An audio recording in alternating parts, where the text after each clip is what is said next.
Tingnan nyo itong bagong nakuha natin na gemstone mga kawaw. Yan o, napakagandang uri nito mga kawaw. Ayan ang kulay o. May pagka violet no.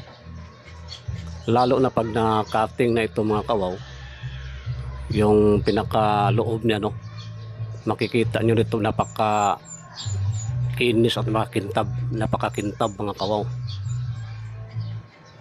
Ayan, mga ilang piraso na kaya ito pag na-finish na ito no, pag ginawa na itong bato ng singsing, bato ng kwintas o ano-ano pa man no.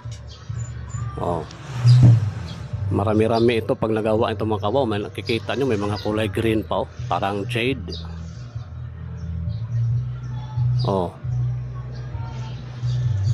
Iyan na makaganda. Yung iba nito mga kawaw, yung mga walang alam, baka ano lang ito, apak-apakan lang nila ito lalo na pag nasa sapa pa ito, hindi mo makikita na ganito ang itsura kasi may mga lupa pa no.